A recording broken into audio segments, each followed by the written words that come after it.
100% pure Sundarban honey. Honey collects direct from the deep forest of Sundarban by our beekeeper. Bengal के ही सुंदरबन इलाकों का प्राकृतिक organic honey तो देश दुनिया में पसंद किया जाता है। Keepers. Sundarbans, one of the world's largest mangrove forests and UNESCO World Heritage Site, is on the delta of the rivers Ganga, Brahmaputra and Meghna on the Bay of Bengal.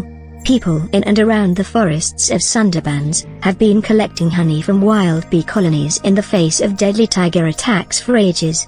Honey is used in food and beverages as a sweetener. It is also an energy and immunity booster.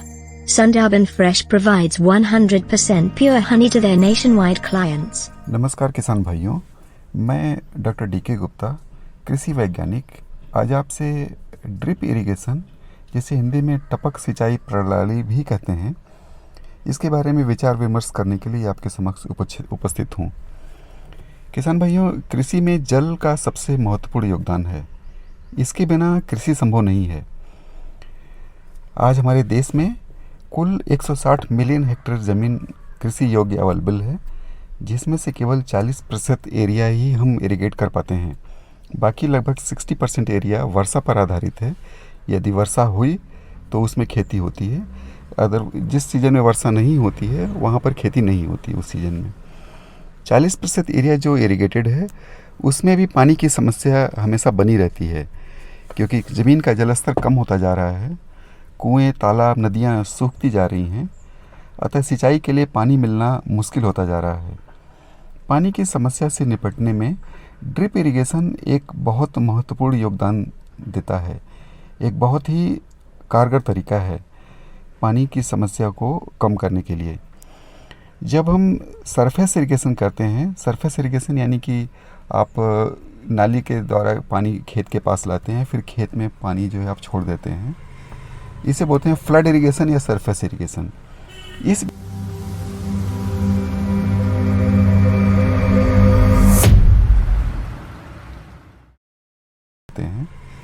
इसे बोलते हैं flood irrigation या surface irrigation. इस विधि से लगभग 50 से 60% पानी ज़मीन में या तो रूट जोन के नीचे चला जाता है, यानी कि पौधे की जो जड़ होती है उससे काफ़ी नीचे चला जाता है, या फिर वो ऊपर पानी भाप बन करके उड़ जाता है। यानी कुल 50 से 60% पानी का वेस्टेज जो आता है, केवल जो है 40 से 50% पानी ही पौधों को मिलता है।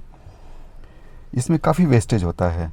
जबकि जब हम ड्रिप इरिगेशन की बात करते हैं, इसमें लगभग 90% पानी पौधों को मिलता है, क्योंकि इस विधि में बूंद बूंद करके पानी जो है पौधों की जड़ों के पास गिरता रहता है, यानी इससे अधिकतर पानी पौधा एब्जॉर्ब कर लेता है। अब सोचिए इससे कितनी ज़्यादा पानी की बचत होती है। अगर आपके पास 1 एकड़ इरिगेट करने के लिए, 1 एकड़ की सिंचाई के लिए पानी अवेलेबल है, तो आप उसी पानी से लगभग 3 एकड़ एरिया इरिगेट कर सकते हैं इस ड्रिप इरिगेशन के माध्यम से। तो ये होता है ड्रिप इरिगेशन के जो कितना कारगर है ड्रिप इरिगेशन आपकी सिंचाई में। और दूसरा, आप किसी भी प्रकार की फसल में इसको प्रयोग कर सकते हैं। बेसिकली जो हाई वैल्यू क्रॉप्स हैं, जैसे आपकी फल वाले क्रॉप हैं, फल है, सब्जियां हैं, फूल है, या जो भी पौधे आप लाइन से लगाते हैं, उन सभी पौधों में सभी में आप ड्रिप इरिगेशन के द्वारा सिंचाई कर सकते हैं।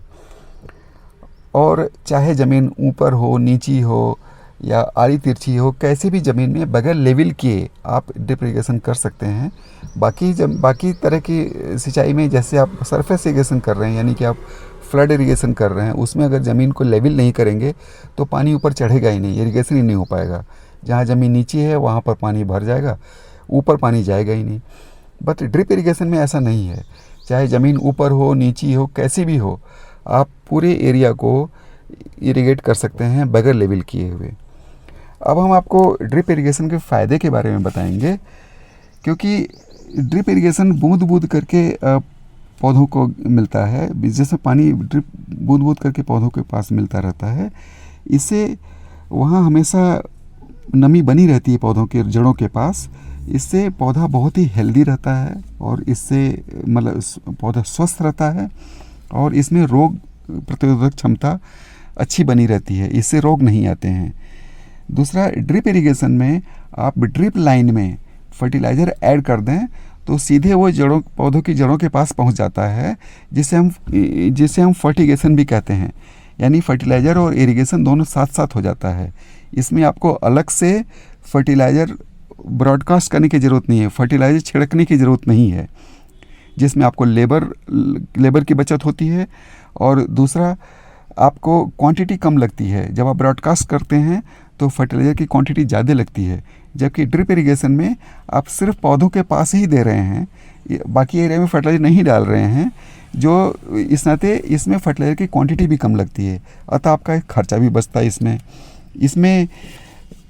इसमें जो है वीड्स को पानी नहीं मिलता है। जो खरपतवार जो होते हैं, हम सिर्फ पानी पौधों को दे रहे हैं, पौधों की जड़ों में जा रहा है, बाकी एरिया में पानी नहीं जा रहा है। तो जो खरपतवार उगते हैं सामान्यतः खेतों में, उनको पानी नहीं मिलता, तो वहाँ पर खरपतवार नहीं उग पाते हैं, तो उसकी भी समस्या कम हो जाती है। और इसमें बहुत सारी सॉइल जो है वो क्षारीय होते हैं, जिसे हम इंग्लिश में सैलिनिटी कहते हैं, सैलिनिटी या सोडिक सॉइल बोलते हैं। जो नमक वाली जो ज़मीनें हैं, वहाँ पर ड्रिप इरिगेशन बहुत अच्छा रोल प्ले करता है, बहुत अच्छा योगदान देता है, क्योंकि जड़ों के पास कंटिन्यूस पानी गिरने से जो भी ये जो साल्ट्स हैं, जो लवण हैं, वो लीच होकर के रूट जोन के बाहर चले जाते हैं। यानी कि जड़ों के पास उनकी जो कंसंट्रेशन है, उनकी जो मात्रा है, लवण की मात्रा, जो क्षारीय तत्व हैं, वो कम हो जाते हैं।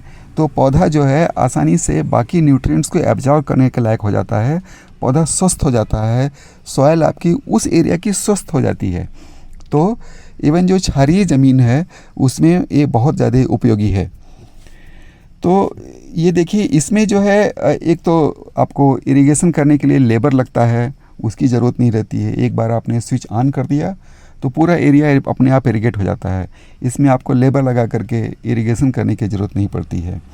और इसको जो पंप आप ज़मीन में नीचे से वाटर पंप करके ऊपर जो सरफेस इरिगेशन करते हैं, ट्यूबवेल चलाते हैं, तो बहुत ज़्यादा इसमें ऊर्जा लगती है, इलेक्ट्रिसिटी लगती है, जबकि इसके पंप को चलाने के लिए बहुत कम ऊर्जा की ज़रूरत पड़ती है। तो आपके बिजली की भी बचत होती है।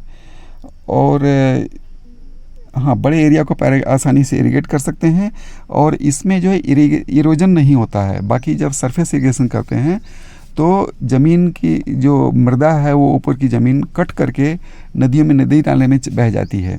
इसमें ज़मीन का कटाव नहीं होता है, आपकी जो उपजाऊ ज़मीन है वो कटती नहीं है, संरक्षित रहती है।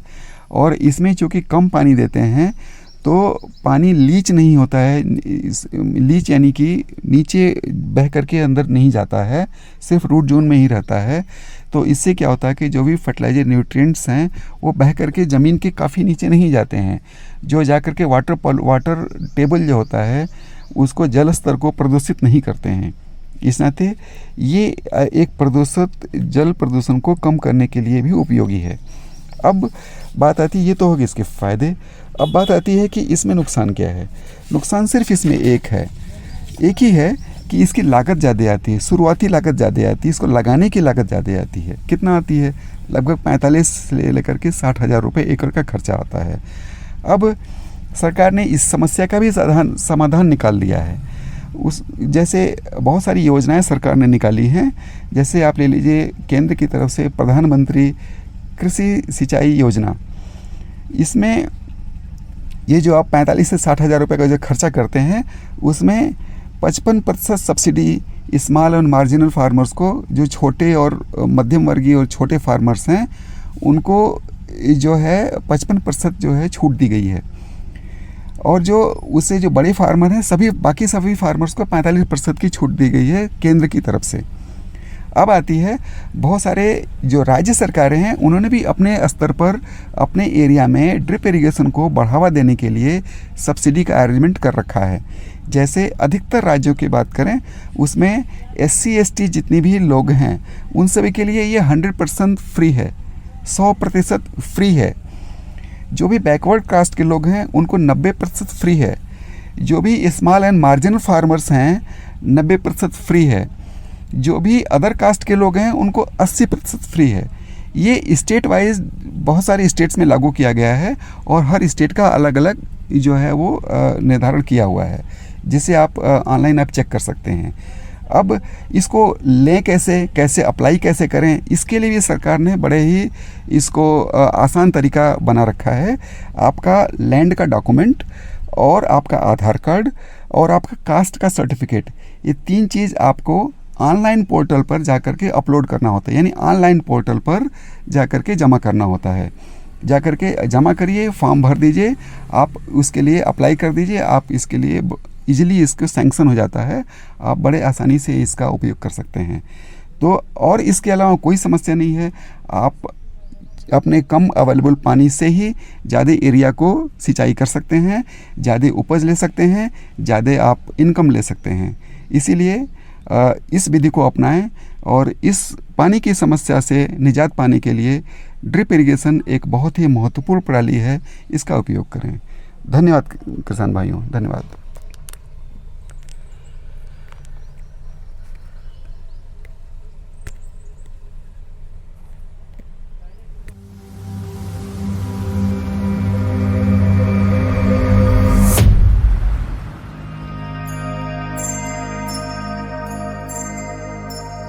पश्चिम बंगाल के ही सुंदरबन इलाकों का प्राकृतिक ऑर्गेनिक हनी तो देश दुनिया में पसंद किया जाता है।